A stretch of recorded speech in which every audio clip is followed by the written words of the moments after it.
지난번에 구독 신청을 부탁을 드렸는데 많은 분들이 호응해 주셔서 구독 수가 많이 늘었습니다. 정말 진심으로 감사드립니다. 이번에도 구독 신청 부탁드립니다. 그리고 널리 홍보해 주셨으면 고맙겠습니다. 도대체 뭘 말하지?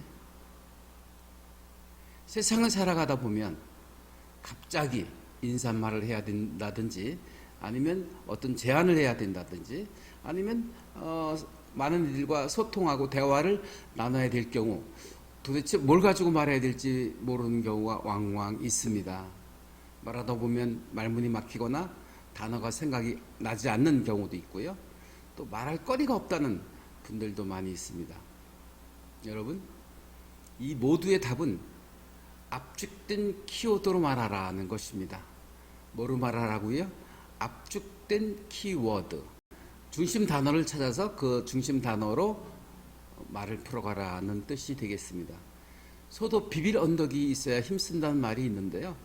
바로 비빌 언덕이 키워드, 핵심 단어입니다. 네. 이 키워드로 비비면 말이 되고 말이 풀립니다. 그러니까 여러분들은 어디 가서 당황하지 마시고 그 자리에 걸맞는 키워드를 찾아내시고 그 키워드를 가지고 조목조목 풀어가시거나 사례를 들어주면 아주 구수한 스피치가 될 수 있다는 것입니다. 면접이든 프리젠테이션이든 연설이든 강의든 대화든 다 통하는 말입니다. 여러분, 정말 해서는 안 될 화법이 있습니다. 두리뭉실 말하거나 중언부언하거나 횡설수설하거나 얼렁뚱땅 떼우려고 하는 이런 화법은 정말 많은 이들이 좋아하지 않는 화법인 것입니다.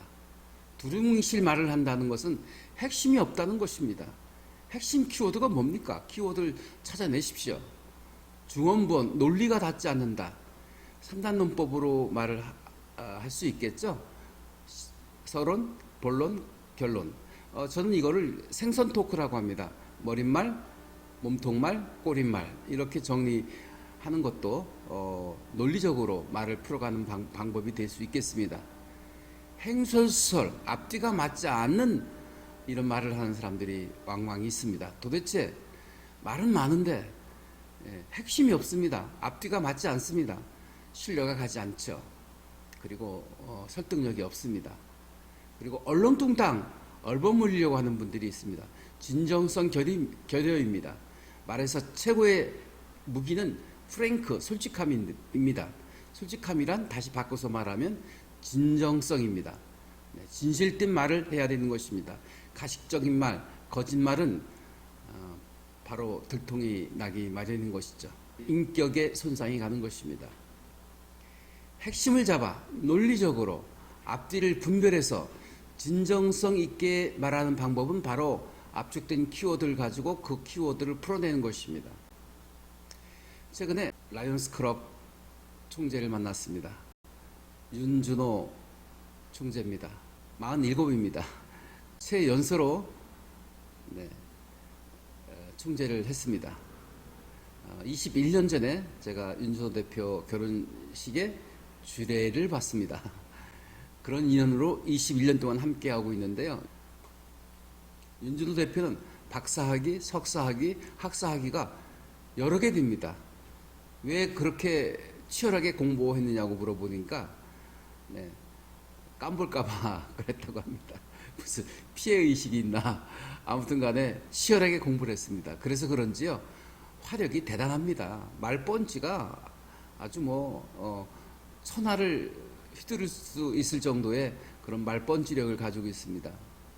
역시 배워야 말을 잘할 수 있다는 거에 증거가 아닌가 생각을 합니다. 이런 윤준호 대표의 결혼식장에서 제가 주례를 봤는데요. 주례사 내용이 키워드가 딱 3가지입니다. 사랑, 행복, 성공입니다. 이 3가지 키워드를 가지고 주례사를 했습니다. 남녀가 만났다고 하면 사랑해서 만났을 것이고 그 사랑 변치 않아야 될 것입니다. 어떻게 하면 아름다운 사랑을 지속할 수 있을까요? 제가 유대인 어머니의 글귀를 소개합니다.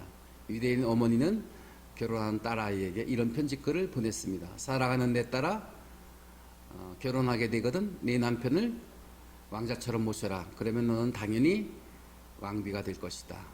남편을 하인으로 취급한다면 너도 당연히 하인이 될 것이다. 라는 글귀였습니다. 내가 먼저 대접을 해줄 때 상대방도 종귀히 나를 대접해 주는 것입니다. 내가 먼저 대접해주는 그런 지혜를 발동하시면 사랑을 아름답게 지속할 수 있게 되는 것입니다. 두 번째는 행복하여라는 것입니다. 어떻게 하면 행복할 수 있을까요? 저는 이렇게 얘기합니다. 감사하는 마음을 가져라. 네, 그러면 행복해질 수 있다. 당연한 얘기죠. 도대체 살다 보면 감사하지 못할 일이 얼마나 많은데요. 감사하며 살라는 것입니까? 네, 감사하지 못할 일조차도 감사해라. 부정도 뒤집으면 감사가 된다. 네, 시련이 닥쳤습니까? 뒤집어 보세요. 성장할 계기가 나한테 주어졌구나라고 생각하면서 감내하면서 감사할 수 있게 되는 것입니다. 건강을 잃었습니다. 감사하십시오.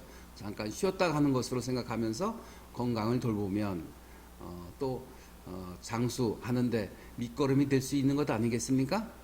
네, 매사 감사하는 것입니다. 아침에 눈을 뜨는 것도 감사, 또 함께 식사를 하는 것도 감사, 그리고 일터에 나가는 것도 감사, 스트레스조차도 감사하라는 것입니다. 네. 그 다음에 성공하여라는 것입니다. 어떻게 성공할 수 있을까요? 정명훈 씨의 사례를 듭니다. 정명훈 씨가 어느 인터뷰장에서 이런 고백을 했던 바가 있습니다. 유명한 피아니스트가 된 이유는 피아니스트가 되기 위해서 열심히 피아노를 쳤던 것이 아니라 피아노가 좋았기 때문에 피아노를 즐기다 보니 유명한 피아니스트가 되어 있던 것입니다. 모든 일은 즐기다 보면 꽃을 피울 수 있습니다. 여러분, 성공하는 비결은 뭔지 아십니까? 당신이 하는 일을 즐기며 임하시면 언젠가는 아름다운 성공의 꽃을 피울 수 있다는 것입니다. 저는 주례를 볼 때 늘 사랑하여라, 행복하여라, 성공하여라 이런 키워드를 가지고 풀어냅니다. 네, 슬라이스 오브 라이프라고요. 생활의 단편을 사례를 들어서 풀어냅니다. 그러면 공감대를 형성하게 되는 것이죠. 저는 꿈조차 키워드로 꿈을 꿉니다.